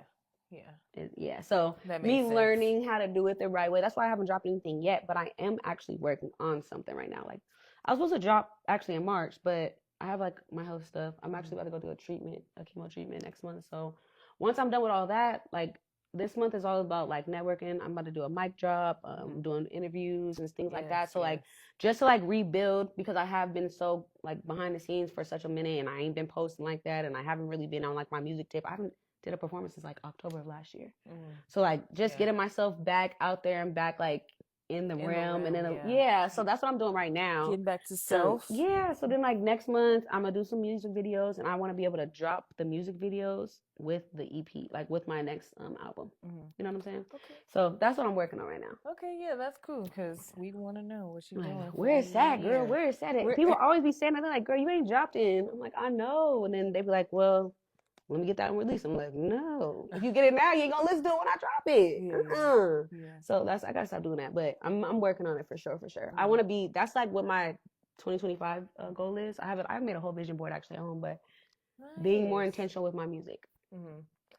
investing in myself with it. Like, you know, like before, for a long time, my brother used to pay for all my studio sessions. I started paying for my own sessions. I'm like, damn, it's kind of, you know, now I understand why it be taking longer. It's like, everybody don't be having somebody that can just be like, oh, hey, you know, can we go to the studio? My brother, he be like, you want to go to bed? Say less. He like, yeah, we booked for here, be there at 10. We got 4 hours, you know, whatever. Like, so it's like, it's different when I'm starting to invest in myself because now it means so much more to me. I'm not coming in there bullshit. I'm not coming in there all drunk or, you know what I'm saying? I'm coming in there, first of all, by myself. Everybody ain't coming to my sessions. Yeah. You know what I'm saying? Like, I know I'm paying for this. Like, so it needs to be how I want it to be because I'm not somebody that I don't like to come back and do a song over and over and over. Like, I'm not going to come and spend 5 sessions trying to get this one song, like when I know that I don't have to, and that's not even like I'm one take Jake for real. Yeah. Okay, but no, for real, like I'm very confident in what I speak about. So it's like it don't even be taking me all that. Like I know my delivery, I know how I want it to sound, I know it. So it's like so it don't take you pretty much have everything all set and I could probably do 3 songs in 4 hours. And this is like already pre-made, or you saying? Nope, no. That's me going up in there. Maybe I may come in there with like a chorus, but just a chorus, and I'll build everything around that. Sometimes I don't even come up in there with beats. Shout out to my engineer. Sometimes I don't even come in there with that much. Like sometimes I just know, I just be like, hey, I'm going through something right now. I need to get in the booth. They're like, come on, pull up. Like they know, like what's up? Yeah. And then that just is like, so it just depends on whatever I'm going through. But that's definitely the process for it. Yeah. For sure. Oh, no, that's dope. Shout out to the engineer. Okay, shout out 1515 Media. 1515 right Media. Yeah, that's them. And then they're like on the strip too. They're like on Tropicana or something like that. So I've been going to them for like 4 or 5 years. They do podcasts now. You know, they do mic drops and shit like that. We're actually going to work on doing like a showcase for Vegas, like maybe renting out something in like, I think they said Orleans or I don't know, something, but they wanted to rent it out, you know, get some headline artists because like they worked with a lot of people and like tapped into the industry and stuff like that. Just so that the city, like people can know that Vegas actually has talent. Like it's not just hoes and strippers and gaming and it's not just that. Like it's a lot of culture that actually does come out of here because everybody comes from all these different places to here. Yeah. So it is. It's different. We're like I feel like we're starting to be like more out there since they brought like the sports teams out here, but really still it's like there don't be a whole lot of opportunity. You don't see a lot of artists or actors or any of those things that are coming out of Las Vegas. Oh, okay, yeah. I thought you No, but like coming from like, you know, like being from here, you don't see a whole lot of that. I definitely get that. So I don't know if it's like the statistics or anything, but I mean a lot of rappers and people get killed here. I'm just gonna leave that right too. There. Yeah, you're right. No, you're not lying. First one, Tupac. Shit, Tupac. Didn't somebody else get killed out here? Oh no. Who else? Oh no, it's just a dangerous ass place. Damn. And you wouldn't even city of sin for real, but you wouldn't even know. Like you wouldn't even think about it. Anyways, I'm tired of Las Vegas. I'm with you, girl. Let's go. Fuck it. Let's go. Where do you see your creativity taking you in the next 5 years? I think I'm going to be big in the music industry. I don't know if that's going to be with me doing music myself, like me being the singer, me being a writer, I don't know what, I even went through a stage where I wanted to be an engineer. Just so I could learn like different aspects. Yeah. Like I'm somebody like when I am listening to my songs or listening to people's songs, the first thing that does get me is the beat. So like I'm somebody, I'll put my ear to the speaker type of thing so that I can like feel it. Like I feel the vibrations. Like I don't know, it's so deep for me when I come like when it comes to music now, because that was like what I had to cater to after the basketball thing didn't work out. And I don't really know, like not like that, but I don't really know what else I'm good at. Like this is something that I just know. And you found it, and when you find it, it's like so it's like at home, you nurturing it. Yeah, exactly. You nurturing it. You gotta put into it. So. I feel like in the music industry, I'm going to be big for sure. I feel like I'm going to connect with a lot of great people. I feel like it's just going to take one person being able to meet me or like to hear my story from them to be like, you know what, we don't have a lot of artists like that's out here that have this story. Or maybe you can connect to this group of people, or like, you know, I want to be something different from what everybody else is used to artists coming up and being like. Right. You know what I'm saying? Yeah. The look, light skin, white, Latino, like, you know what I'm saying? Like, I want to be something just completely different. I'm black girl named Hailey. I know a little Spanish. Yeah. Hola. You know, so hola. You is funny. But yeah, like I just want to be like I know that I'm different, so I want to continue to be moving in that. Just in my Be difference. some fire shit. You speak. You sing. Have a song in Spanish. I know, right? That would be so different. That would be different, and they'll eat it up too, because You you know what? know Yeah, Mexicans just 'cause- love some chocolate. Don't play with Cocomini, it. I Don't know. play with it. They like the chocolate. Yeah, you know what? That you actually just gave me a little idea. I might try something like that. Hey, I'm a book. Because that's like something like I would like want to like first of all like do better in like being able to pronunciate things the right way, so I'm not offensive, like not no Spanglish, nothing like but like that would be another task for Get me. Like that that little would be ruffle dress. yeah, girl, stop. She said Salina, Salina. No go. No more that. You seen that they just said that lady was trying to get up, like they just had a she was trying to appeal to get out. I don't know why she would do that. She know damn well the cartel gonna come right And if after they, that. bro, her ass is grass. Grass. As soon as Good she as touched gone. the yard, Good as gone. like Now you see me, now you don't. as soon as she thinking she free. You is crazy. This really how you is? You is lit. I like it. Me like it. I'm dead ass. I don't know why she did that. They did that for her. They did that to save her. Bro, They or making something. more money with her inside the jail because they know damn well as soon as her ass get out, she gone. Ain't no fajitas tonight, mama. Ain't no nothing, girl. She be doing So one of Selena's supporters, girl, you got me crying laughing. That's why I keep laughing my face like that. Like that's how I told you. I cry for everything. Wait, what is that part? What? We want Selena's. Yeah. Oh, when they was on the tour bus, right? When the boys came. We after want the tour bus. Selena's. Yeah, her supporters and fans probably take that girl down. Yeah, they don't play. They don't play. Yeah, I wouldn't play with the cartel. Yeah. Oh, you know, Poppy gonna get on that phone real quick. Hey, what's up? Bro, it take one. Yep, that'd be call, it. You'd be like, hold on, That's wait. it. Everybody settle up. Let's go. Don't She's getting out. Mm-hmm. 12:15. They better let her out on the bus. Shoot the tires, Shoot the tires. Everybody, make sure. Okay. Not a whole role play skit real quick. Y'all they get it. They understand. Okay, is there a part of your story you haven't told? Do you feel like it? The only part that I feel like I haven't told is the part that's still being written. Ooh, Drops my that was a bar. But I'm not a rapper. If you could talk to yourself, younger self, what would you say?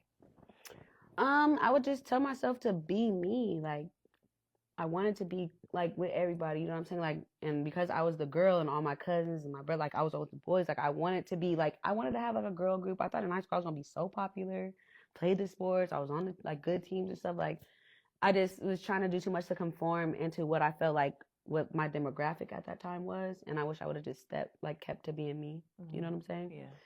Because I feel like that would have helped me with a lot of like identity crises I went through myself, and that would have helped me with a lot with probably like who knows, I could have not been having seizures because I would have been able to identify when I was feeling a certain way versus just be like, oh no, that's not that bad, or people being like somebody else is going through worse, or like mm-hmm. pushing it off as if like my feelings and like as if I'm not valid too. You know what I'm saying? Yeah. So I would say that be you, girl. Be you, girl. I will tell myself that too. Like maybe a few things, but. Okay, I'm gonna ask a couple of personality questions way off the ridge. Okay. But I think they'll be cool. Do you think humanity will ever solve the world's problems, or is it destined to stay the same? I think it's destined to stay the same, honestly, because I feel like when like these people of power, like once they be able to like know certain shit, like right now, for instance, Trump. Fucking Elon Musk, they said like they're going through this power trip. They're like, I don't know, they were saying, I seen something, they were saying like on April 20th that like the militia 420? Girl, that's what I'm saying. Lord forgive me. But they said why Easter? She said 420. You think about the not the egg. I know, my bad. Why Easter? Why on Easter? Yes, but they were saying that like they're supposed to be having like the marshals come out, and it was like all a part of that. Like they said that when Trump was first like Kamala or something, she said that he had like it was like 42 things of like what they were gonna change. Like basically they're saying that we're about to turn into a dictatorship. We can't. The militia's gonna be everywhere. They're gonna tell us what we can, how much we can buy, how much we can't buy. They ups and taxes on everything, X, Y, Z. And I just feel like people who have who get into those powers, they don't want to share that power, right? There's no such thing as really being equal. Nobody's okay or comfortable with, let's say, each billionaire. They're not comfortable with all having the same amount of billions. Somebody wants to be that top dog. So it's like, I don't feel like we're ever going to really be able to change because everybody's just doing it because they just want to be on top. And once you get to that power, you're not going to give it up for anybody, right? But people be having to literally die for the next person to come through. And then back in the days, where the kings and shit, okay, you were married to somebody, but if you die, you don't get to be a king or nothing until that person dies. And then if they die, it just goes down. So it's it's too hard for it to be anything outside of whoever the person's in power is. They get to pick the next person. They can pick the next dictator. They can pick the next communist. They can pick the next, you know what I'm saying? They get to pick that. So it's we don't have a fair chance of being able to continue, bro. I like that. It's very true. Cause it be pissing me off seeing all these people going pissed off about Trump. Now, mind you, I didn't vote for the motherfucker anyways. I didn't vote either, because either way, I knew we'll be fucked. But, I understand what you're saying. They be so mad, but it's they're pissed off. I've seen I don't know in how many different states where motherfuckers is boycotting. Yeah. Facts. That within itself is fucking crazy. If he is, I just feel like we all going to war, and you know. See, he was talking about he was the man because they had accidentally sent an immigrant to somewhere, or he wasn't really an immigrant or something, but they sent him to I can't even, girl, I could probably find it right now, but they had sent him somewhere, and he was in a jail, and they were saying that they couldn't get him back, basically. And they falsely, Trump, girl, I'm finna find it. Oh God, I cannot play with you. Hold on. I'm finna tell you. Wait, Trump sent you know how he was just deporting everybody? You know what I'm saying? It was something like that. Hold on, I gotta find it. Oh wait, I'm gonna find it. Hold that thought. Trump. because I'm just thinking.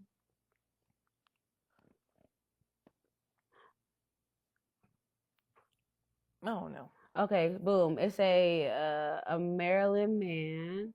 Abrigo Garcia was mistakenly deported to El Salvador due to an administrative error and ended up in a notorious mega prison, sparking a legal battle and temporary block from the Supreme Court on a lower court's order to return him. Here's more detail of the breakdown. This all just happened. Let's see. So they took him on accident. Yes, girl. Look, this is 5 days ago. Judge orders the Trump administration to return man from El Salvador prison. Girl, y'all didn't accidentally fucking sent somebody else away who wasn't even, you know what I'm saying? So y'all making big ass global mistakes like that, and you talking about it's gonna be a war if they don't. But you fucked up. Who did that? You know what I'm saying? So that's another example as to why hell no, we're never gonna be able to grow. Literally, it's a whole article. This was an illegal act, U.S. Federal District Judge Paula Zinas told Justice Department lawyers at a federal court in Greenbolt, Maryland. Girl. Yeah. Oh.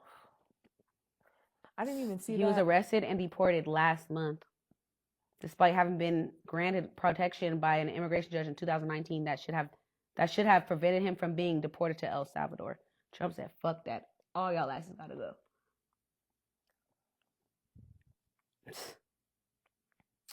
And I feel like he don't really give a damn because, Look, the Trump administration on Friday indicated it will appeal the ruling to the Fourth Circuit Courts of Appeals. But it's as fast as y'all got that nigga out of here, y'all need to be able to, you know what I'm saying? Yeah. But again, now we in a whole nother country, a whole different, so it's see, I'm talking about.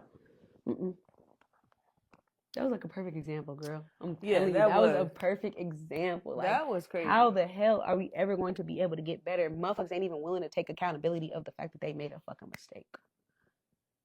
And then you want to oppose a war. Oh, if you don't bring this, if you don't free this, you know what I'm saying? How dare you? How could you say something like that? It's your fuck up. Yeah. Trump been trumping lately. He is definitely trumping. Oh Lord. Trump is trumping for sure. And he's going, I don't know. I'm just all these damn people are doing these rallies. And how the fuck is he even a president? How He is he is still a a president? felon. he fucking vote. Like, bro, it's so, like, that's what I'm saying. The people who got the power, like, that's all it is. It's all about power. It don't matter about nothing else. It don't matter about. That's exactly why I felt like, yeah, they can say whatever they want, but it don't matter. No, not It one don't bit. matter. They don't give a fuck. Because it's Don't not matter. them. It's not, they're not directly affected by any of that shit. If you could erase one thing from human history, what would it be and why?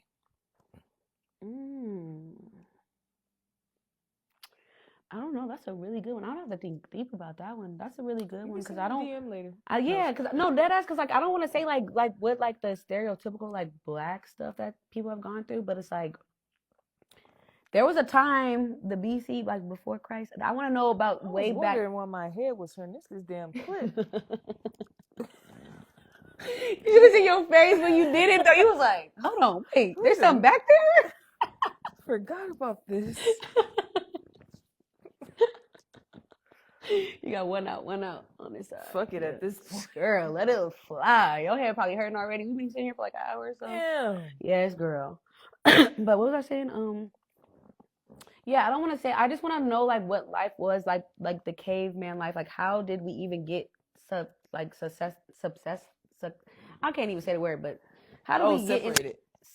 Susceptible to the racism, like, or to like being slaves and shit. Like, I don't know what the real, you know what I'm saying? Like going way back into like back in the day when they were stoning folks and all that shit, because there was different colors of people. Like, I know they said that Christopher Columbus came over and raped everybody, and like I want to know what life was before all of this type of shit, because everything that we know is all man-made. It's all coming from a man-made. I would like, that's something I would want to know before I could like say what part of history that I would like to rewrite. That makes sense? Yeah, no. It's like, and we're back. Yes. Okay.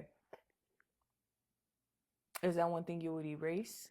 Well, I can't even say that I would erase it because I don't even, because you don't know. Yeah, like it's too hard for us to find, like for us to, yeah, I can like we came back, but like it's you don't find a whole lot of shit about like our history and our culture. Even like the books now, like they're talking about how it should be like against in like the education manual to talk about slavery and shit like that, and it's like, so it's just like it's like constantly being washed away, and I want to know like what our people was really like.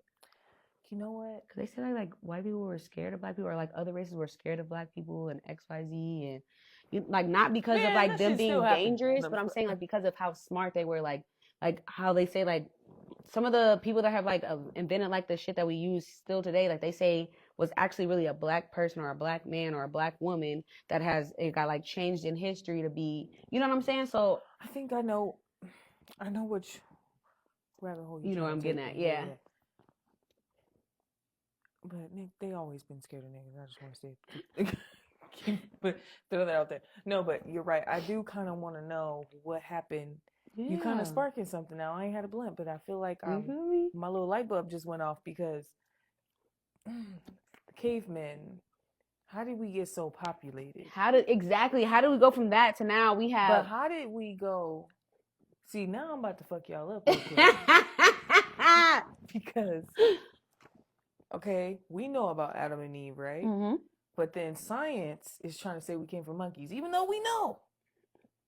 See, like where is this all coming from? Yeah. So it's so hard for me to say what I would want to take back. It's like half of the shit that we know is like we don't even really know, or it's been altered so much that we don't know what the truth is behind. Like, you know what I'm saying? Yeah, because we know.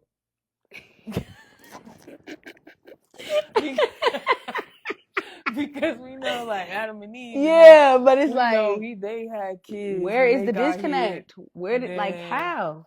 They had the kids. Who? What? Were we fucking brothers and sisters? Like, what the fuck is going on? So, but you feel what I'm saying though? Like, how? Where did all this like? Yeah, somebody's got some explaining to do. Like, it is a little chunk we don't talk about. That we don't even know about. Like we can't even acknowledge, or like we can even like identify with, because we don't even know.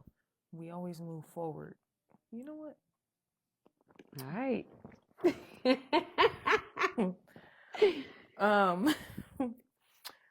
What self-care practice do you do, and what's a self-care practice? What's a self-care practice you want to incorporate more? I practice literally feel my do. brain cells like coming back. Why you didn't tell me I had this on my head? I didn't know you didn't know. Remember, we took the pictures at the beginning. I thought we was here. This was on for a second. I forgot the clip was in my head. My head was over here busting. As soon as You I like, take it what out, the I'm just hell? You like freedom? feeling a little bit better. Okay, all right. I can feel it coming. You're like, never mind. Never We can just mind. let it go. Yep. Forget it. Not on camera. No, I'm just kidding. No, I'm just kidding. Yeah. What do we say? Oh yeah, the self-care that I feel like self-care. I do right now is going to therapy, and that's what a lot of people don't do. People are scared of therapy. People don't want to talk about therapy. People don't want to talk about their feelings. They want to talk about what they went through, the struggles. Like people just be wanting to have this perception like they just always had it good, and it ain't like that. Mm-hmm. So my number one thing is going to therapy. I didn't used to be able to do that either. Like they always wanted me to do that as I was growing up with me having seizures because of what they were triggered by. As soon as I would start, I would just cry. I couldn't even talk about therapy. nothing. So once I got older and I like really was like, I went through something that was like, God, I will literally do anything to feel better right now. Like just tell me what to do. And I started talking to somebody and, I started learning about myself, learning about shit that I may have put like hid off or like put down in my memory and shit like that. So it's like, I'm tapping into a lot of things that's like helping me to identify with why certain reactions are the way that they are, or why I say or I'm aggressive in some of the manners that I am, or you know what I'm saying? Yeah. So definitely would be that. One thing that I want to incorporate more is I want to do like more like walks. I want to do hikes. I want to I'm Virgos have a double earth element. I am somebody who loves to connect with nature. I can't do it in this hot ass city, boy. I cannot. I was gonna say you have to do dry it the like fuck out. 5 in the morning. Yeah, like so it's like I want to like open up that like that other level of myself, like just being able to do that. Because when you take care of yourself, like when I would go and work out, when we were playing sports, you feel 1,000 times better, like releasing those endorphins. It's hella hard to start back again. Like after so many years of not being like doing any kind of cardio, like and then you ain't the same. Yes, bro. You like fuck, man. I really used to hit this shit. Burpees. I used to eat their ass up. Suicides, all that. Like you couldn't fuck with me. Like they was like, girl, you act like you like them. Like no, I I want to get it done fast. So 1, 2, 3, 4, 2, 3, 4. Yeah. So yeah. I want to, and I know that like on some of those times where I am feeling really good. Like it could be like, I'll be like, I don't want to go to the gym or I don't feel like working out today. And I go and do it and like my mind feels great. Like I feel like I'm like fucking sniffing daisies and roses. Like, you know what I'm saying? Like I just feel so much better mentally, physically, emotionally. So it's like, I want to be able to incorporate that and implement that into my like everyday because that could help me in other areas that I haven't been able to identify with right now because I haven't done it in so long, Yeah. I do notice I'm trying to incorporate working out at least a little bit. Or some type of active, 15, like even just minutes, walking. You don't gotta run on no trip, like just a walk, taking a mile walk. Shit, I'm about to go on a swim, something like, it's hot. Yes. But a hike, I've been wanting to do a hike. So yes, definitely just tapping in with nature is good. So I feel you on that. Like checking in with yourself. Checking in with yourself. Feeling the fresh air. Mm-hmm. How do you prioritize your own needs? That's something I'm still learning. What are some needs? Shit, like just being able to be by myself. Like stop just accepting any type of love just because like there's a certain love that I felt like I said as a fan, like with my family that I thought I was gonna get, and like they don't always show up for me. So then like when somebody else shows up for me, like for like a doctor's appointment or will come and sit at chemo or whatever with me, I be feeling like I owe them something. I'm like, damn, some of my own people ain't willing to do shit like this. So it's like not feeling like that's what it is. Like if somebody shows up for me, like just being able to accept that they showed up, not having to put anything extra or any extra stressors on top of that, or feeling like I owe them something or I gotta show up for every single thing for, like, you know what I'm saying? Like that's my biggest thing. So I'm learning how to show up for myself right now. I'm learning what I need because I'm just so used to like, I don't want to be alone. I'm sick all the time. I want somebody to be there. I want somebody that's gonna like go to the store for me when I'm hungry, or like, and there's so many times where I could want all those things, but even when I do be putting myself in those temporary situations with people, I might have a nigga that ain't shit, bro. I might be short on my light bill, $14. Nigga ain't gonna give me nothing. Like, you know what I'm saying? So it's like just not to say like that's what's going on, but you know what I'm saying? Like it just like no, but yeah, like so it's just like not just accept, but just not accepting anybody in just because of that loneliness. So I'm figuring out what I actually need, and I'm only learning that by making myself do shit by myself. traveling by myself, going out Yes. by myself, doing therapy, going to museums and shit, reading more. Like I'm learning about all these things as I'm doing it. You know? Trial and error. That's Mm-hmm. how we literally have to, you know, There's especially nobody being the else. oldest. Yeah. That's our life. Everybody else is learning from you, from all your from all- mistakes. yeah, literally. And we try to pick up on someone else's, try to just use that sense of nature or just common sense, like, oh, okay, that looked like that didn't work. Yeah, They look exactly. miserable. Like, They look stressed let me out. not go Yeah. down. Yeah, exactly. Yeah. What does love mean to you? Oh my gosh, I'm such a lover girl. I'm the lover girl out. I ain't gonna lie. Yeah. Love to me, it's just like, I feel like it's just like being with no conditions. Like whether that's in lust and like just in a space, in a positive, like whatever the space is, just I just feel like it's just like you do things. Like sometimes I'll be around motherfuckers I cannot stand, but I love them. So I will be in certain spaces or I will put up with certain things because there's no limits around how I love somebody, you know? So I just feel like that. That's like my favorite part. That's how I try to give it off to as well. Like I like not making somebody feel like, oh, like, okay, maybe people don't know how to love or show up for you. Sometimes you have to teach people how to love. Everybody hasn't gotten through like the same type of like experiences, family, like growing up with family and shit, like dynamics. So me learning how to first identify, like giving myself love and then being able to give that out. Right. Period. What's something from a past relationship that you've learned that's helped make you a better woman? If they want to, they will. That's it. That's all I got for you on that. Like, if they want to, they will. Because there's been people I've been with for 3 years that wouldn't do shit for me. That somebody I met in 3 weeks came through, showed up. There was no, like, and we didn't even, like, not, it wasn't even, like, a thing of, like, us being in a relationship or anything, but just somebody just showing up for me in, like, a simple-ass way. The simplest way. And you've been with this person for all this time, and not only have you told them, showed them, wrote down the damn diagram, gave them the fucking map, and you're like, here, like, bro, everything this. for this, yeah, bro, literally, and it's like, pull out the stick right here. So go here, on jump through Mondays. these hoops, yes, girl. So yeah, that would be it for me. Yeah. And then someone just comes and just, yeah, that definitely shows you too when someone else just comes Like, and show you. You're like, if oh, they yeah. want to, they absolutely will. And it don't even have to be in no type of romantic aspect. Like a lot of the people that do show for me, I ain't never did a fuck ass thing with them. I probably ain't even shown up to nothing. You know what I'm saying? But just off my energy, I may not be able to show up to everything physically, but I can pick up the phone. I'll text you. I'll listen to you cry, like all that, like, you know, like the little things, like I said, like people showing up in those little ways. So if they want to, they will. Just to touch back on that, I want to open that real quick. When you said about how family showing up for you like you wish they would have. And again, I just want to kind of, just because it is, I think one of those things where I feel like, I don't want to keep saying like people. No, I'm just kidding. No, it'd be like, you know, we gotta generalize it. You know, the general community. The community. I feel like they take it more as one of those things when you're doing something for someone, as it's, oh, I don't have the time. Oh, I don't feel like it, right? Or I don't want to. We put those things in front of what's really important, which is, of course you don't feel like it. Of course you don't want to, because it's not something that you probably would do if it wasn't for me. Yes. So, but it's about separating, like making the time. Like, you know, like, all right, I don't want to do this shit, but I know that if I show up for you at this time right now, where I know you're going through this, you know, exactly. You know, it'd be as simple as that. You ain't gotta say shit. Just come up. Just come in. Selfish and being more selfless. That's why I said love with no bounds. Like without, there's not. Yeah. That's just free. Like.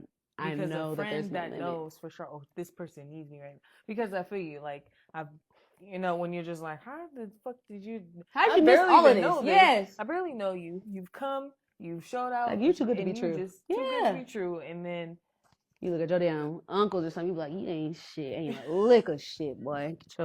I hope you don't want nothing when I get my money, boy. Like, you be happy. Like, but we'll go and get, and that's what I mean by as far as the selfish part, because we'll go and drive. Oh, this liquor store don't got that? Oh, I'm going to go drive to this liquor store. Or this don't got that? The weed man? Or I'm going to just make all these other things. You're going to do all the things that I know is a bigger issue for you that takes more energy from you, that causes, like, you to commit so much more of you. And I'll be one of motherfuckers just show up. You ain't got to say nothing. You don't got to say not one word. And you can just just being. Take that same energy, use that energy that. Come see here for 1 hour. That same hour and a Yeah. half, 2 hours, you just drove around the city trying to get this bottle, get a little Jack Daniels or whatever. Or Just that come to 2 up hours here. that you just told me you couldn't come because you waiting on the weed man and he ain't even got nothing yet and he waiting to re-up and you trying to wait on him to wait. You can. All right. Yeah. Look. All right. I definitely feel you on that. Mm-hmm. How do you feel about the men or the generation of men, right? I want to break it down into different generations real quick. Yeah. Which generation do you feel was the best, and which generation do you feel has been the worst? My generation got to be the worst. I agree. All pimps and hoes and Mac daddies and motherfucking Pablo Escobars and girl, like it's so much. Polly Mollies. People just don't even know who they want to be, and No they offense just do it. to the Polly Mollies. She like disclaimer. That's just a little disclaimer. No offense. But yeah, that's all that I see. Like Dente. everybody thinks that that's what it's supposed to be. Like, oh, they're like, oh, you live in Vegas, so you got to be a hoe. Hell no, don't fucking come up to me and ask me no goofy ass shit like that again. That's offensive. You know what I'm saying? Like for me, Like, damn, for I my played character, like basketball you growing can't up. literally, you cannot even go on the strip without a motherfucker thinking you're a prostitute. How? Who said? Says who? People are coming from all over the place. Why does that mean that everybody's that? You know what I'm saying? But and I think like the best generation, shit, whatever 2 generations was above mine. Because I don't want to say my mom's generation, because Yeah, she because ain't they gonna were lie. still. Yeah, I they was on some remember Max. bullshit. Yeah. That's where the real pimps came from. That's where they kind of started. Mm-hmm. Well, that's where they kind of inflated. Infiltrated was, everything. They just turned everybody ass out. Yeah. Like, fuck it, I could just sell you. Get that. That's where the snow bunnies and the coffees. Bro. So yeah, whatever generation is before mine and my mother's.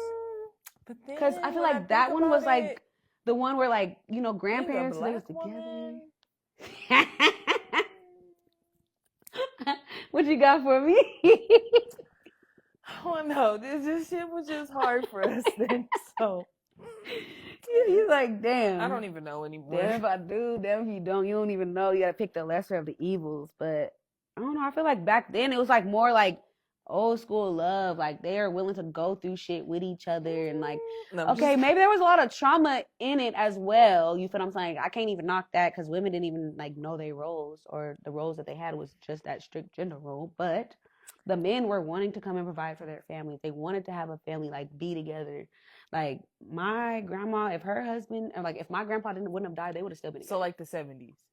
I think I can do the 70s. Yeah, we can do it. I like that. I like that era for sure. Yeah, 70s ain't too bad. I ain't even mad at that. You right, because my mom was born in 81. So yes, we gotta go above that. 70s might be.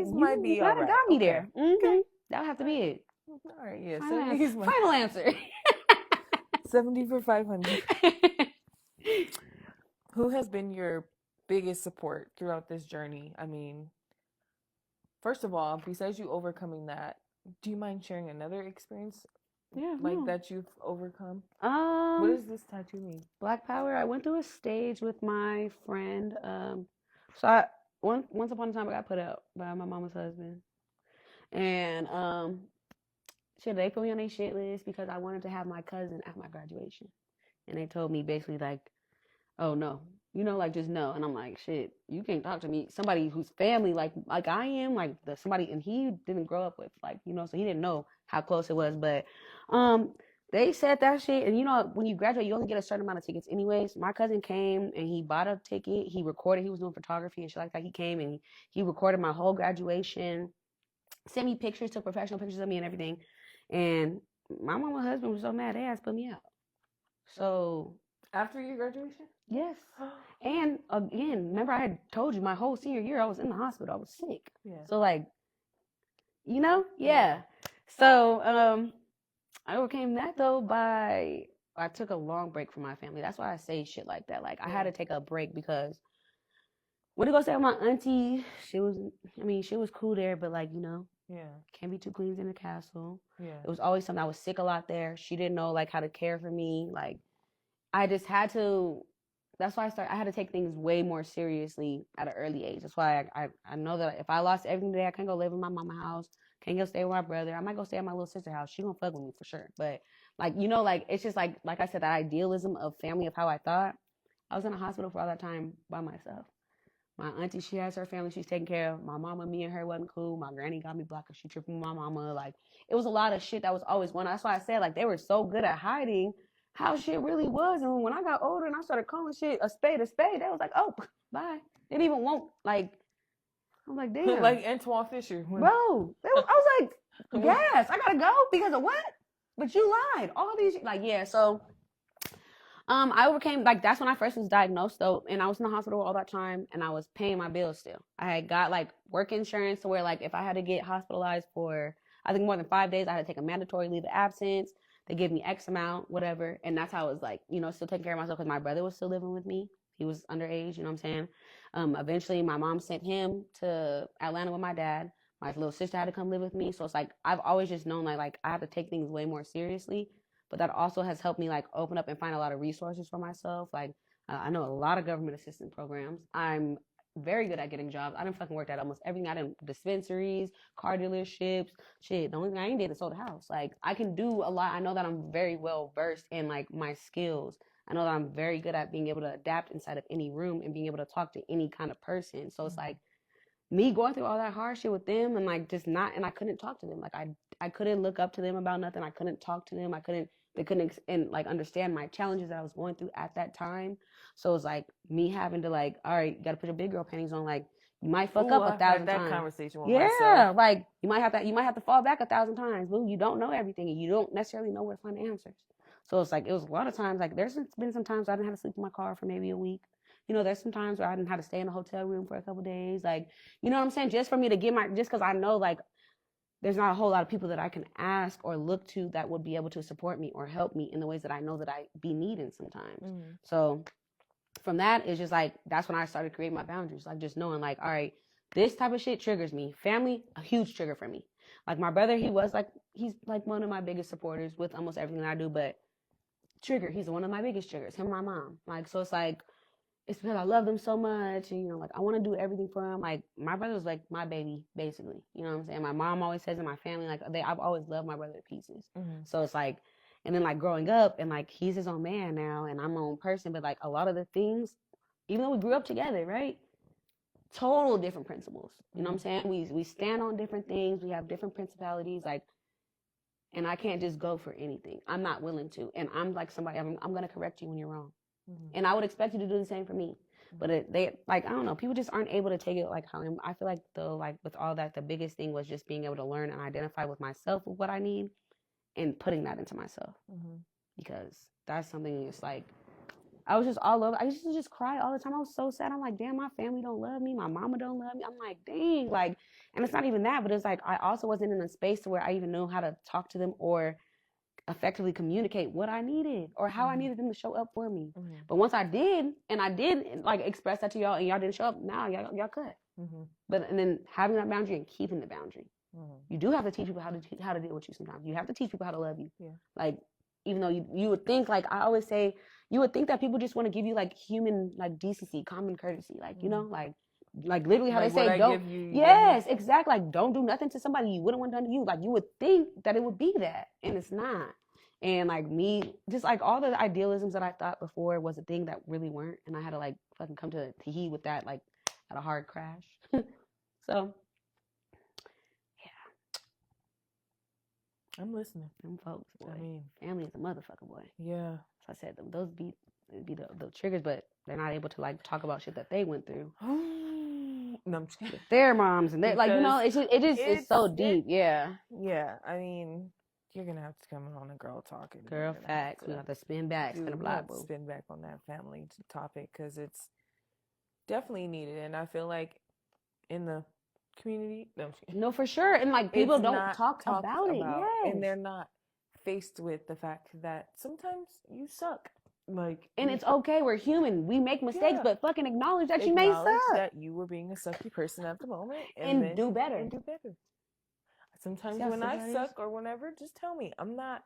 And I even tell people who cares? You thought like, oh, I thought you're gonna be mad. So I'm human, or Yes, I we are might, but human. just deal with it. Communicate. I'm not Be gonna intentional. kill Be you. Like, intentional with it's me. not like you're Yeah. about to die as soon as you tell me, or Like you finna go to jail. You finna go to meet the slammer or something. I'm like I'm the judge, the jury, and the executioner or something. who I'm cares if not. I'm mad at you or if I'm mad in the moment? Who cares? Just let's talk about it. Because of course I might have my own feels towards it too. Like, Yeah. you know, so And yeah, you some know people what? just can't have It's that honestly been like a conversation. lot of times where like me and my mom have been able to talk, and like I'm very expressive, and like I'll tell her like, you know, like you may not have shown up for me like in these ways, like when we were growing up, maybe you gave this, you know what I'm saying? And like before at first she wasn't able to receive. She's like, no, well, I was going through a lot too. I didn't have my mom, like, you know, just making excuses as to why.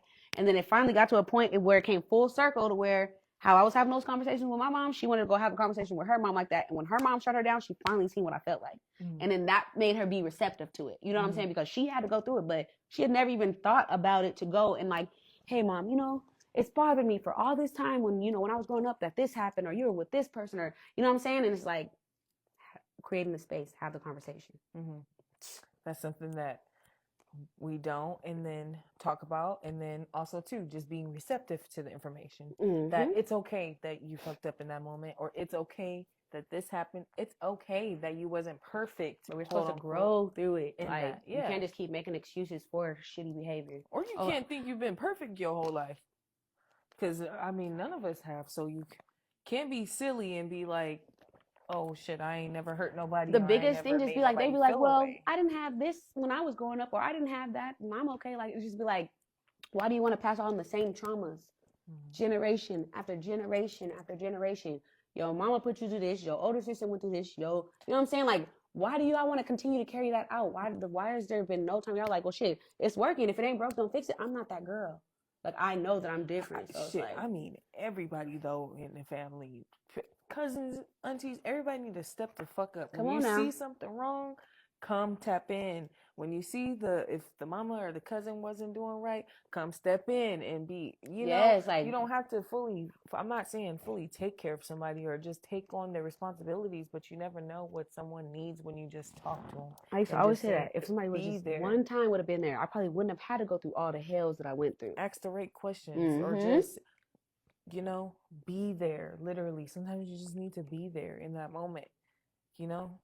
Yeah, it definitely speaks volumes in rooms, and I feel like within our community, for sure, that's the one thing that needs to be talked about, because people don't like having those uncomfortable conversations, and it's okay to have an uncomfortable. Who said it was bad just because you feel well, they have uncomfortable conversations every day at work. Every day in their regular personal lives. Like, you know what I'm saying? Going into a grocery store, having an uncomfortable fucking, like, you know. Why is it okay to keep sweeping it under the rug? That part. Why is it okay to keep acting like it didn't happen? Or why does nobody want to heal? Yeah. You want to, and then you want to just make an excuse as, oh, well, that's just how I was. Well, I got through it, or this person got through it. I seen this person, they're like, why do you want to be that? Why do you just want to be okay? It could just be like, I'm sorry, I could have did better. And what could I do now? Type of thing. That part. They ain't ready for that talk, girl. They're not ready for that. Okay, my last few questions. How do you feel about women support, or like the girls or girls who aren't so supportive? I mean, we kind of had that conversation earlier a little bit with girls. I mean, they're just being jealous and envious. Yeah, that's literally it. Like, I don't know too many girls. I know I'm a girl's girl. Like, I'm not fucking around with nobody's men's or women's. Like, I don't condone, like, I don't like liars. I don't like cheaters. Yeah. You're not finna just be thinking that you're finna do anything. So it's like, but women, they just won't, like, you know how many times it's been where, like, a female will see how a nigga treating you, and they be like, ooh, I want her man. And you get his ass, now his ass, he putting you through every fucking wall in the house, girl. Your ass is upside down, inside out. But you wanted this so bad because you liked what it looked like. You know what I'm saying? So it's like, I don't see a lot of girls, because girls want what the next person have, or they want to be in the same room so that they can outshine or outglow somebody instead of working together. Yeah. Especially in Vegas, you can't see a lot of that, bro. There's no way. Vegas is they're kind of weird about that. They'll be cool in your face, and then, Now, you done heard about from your auntie's stepbrother, cousin, baby mama that you didn't fucked up. You know, like, you just be hearing all the time. You be like, damn, I did what? Can you write it down for me? Yeah. Let me see. Take some notes. Because they be giving me a lot of credit for some shit. I be like, whoa. You think I sit around? I'm sitting here and festering, just evil. Like, no. This ain't that. Yeah. Yeah, girl. I don't know about the girl community out here. Vegas is weird in its weird way. That's why when people say, that's why, to me, it's speaking for itself. Like how numbers, like, speak volume. Somebody can say, oh, he hot, but nigga, if the numbers ain't numbering, then you're not. Just like Vegas. There's no hot artists from Vegas. There's nobody who comes from Vegas because it's so many, like, raps, and you already know. No, You is funny. I can't take her, y'all. I cannot take this thing. But no, you right. You right, though. Know? There's too many. So nobody wants to see nobody win. Even if they're not, it's like, nigga, let somebody, like, okay, and I'm going to say this one more time, just like with Juice WRLD. Okay, or just like with any situation where artists got killed and they homies was around, it's like, why did y'all let the big dog go? Now everybody can't eat. And now all y'all looking crazy. Now y'all all looking around at each other like, what happened? What's next? I mean, why would the money is gone now? Like, they're done. Like, yes, they why don't be would thinking you about let? it. Yeah. Why would you let him take the? Even if you, bro, what you doing, Facts, bro? facts. No, Come give on, bro. Give me that. That's what I'm saying. That's why I always surround myself with real ones, for real. Like, hold me accountable. Little, so they real small, but can count on them motherfuckers for sure. Like, man, because you have to be. That's why, because Vegas, they don't want to see nobody win. They just want to be able to be around whoever you finna be around, bro. Yeah, Vegas. And then they be trying to on the slide. They be like sliding over your number here. They trying to talk to this person, or I see you looking like. And then don't even be that. And people make like, and then that's what makes it so uncomfortable. You be like, I can't even bring your ass around nowhere. Why would I want to? Yeah, people be done some weird stuff, and I'm just like, bro, you fucked up the bag. Like, we didn't even get to go to. All you did was meet him with me. Fuck. We didn't get to go on tour. We didn't go to backstage. We didn't get to do none of this shit because you fucked it up right here at the beginning. I'm talking about Otis. That's what I'm talking about. If people can remember one thing from this conversation, what is that one thing you want them to remember? Shit. I am proof that if you want to, you will too. I'm a survivor. I'm a warrior. Like, there's nothing. I've never been afraid of the word no. I've never been a shy girl. You never know what having certain conversations can do for other people. Sure. So that's the biggest thing I want y'all. Like, I want people to start talking. Just talk. Like, you never know how much you have in common with a person. You never know, because people just want to judge you based off what you look like or what you have or what you don't. Just talk to me. You never know. You never know. You never know the battle. And what could we look forward to? I know we talked about that, but y'all make sure y'all stay tuned. The drop is coming. It's very much so coming. We're going to say probably June. We're going to do a summer drop. We're going to say it's going to be a summer drop. So definitely more shows coming out. I'm going to be doing a lot more out of state performances and networking events. I want to do a showcase in Las Vegas. So I'm still working with 1515 Media and doing things like that. If we can get enough people that are interested in that want to, then it will make more sense for us to do it for for our community. Yeah. So, just keep tapping into the music, keep watching the streams. Definitely gonna be dropping some music. I don't know what else that I have right now though, because I'm in this new healing era. So it's I don't even know what I have for y'all. I might be coming out and having my own little podcast, or maybe I want to have some journaling sessions, or you know what I'm saying? To be able to connect with people who can relate to me, because I have a lot of people that I have there's this girl, shout out VLA. I met her actually out here at a showcase, a music thing. She's recently just moved to New York, and she's going through this exchange, and you know what I'm saying, she's doing it all by herself, and the song that's gotten her through is Summer Vibe. That's what so it's just being able, so me and her have all types of little side conversations. She'll hit me up hey, what you think about this verse, or can you go vote for me on this? So support. But we've only met each other once, and for the last 2 years, I kid you not, she gonna repost every single thing. Yeah. She gonna comment, support. If I post anything, if I tell you go vote for me here, this, that, locked in. I don't even know what she sound like. Yeah. I can't even tell you what she sound like anymore. Literally, I met her one time in real life, and that was it. Ever since then, she's always supported, always showed up. So it's I love stuff like that. Yes. That's exactly what we need more people to fucking do. So make sure when we leave, you tap in, you subscribe to the YouTube channel. Come on now, get into it. Subscribe to the YouTube channel, and make sure you subscribe to the Instagram.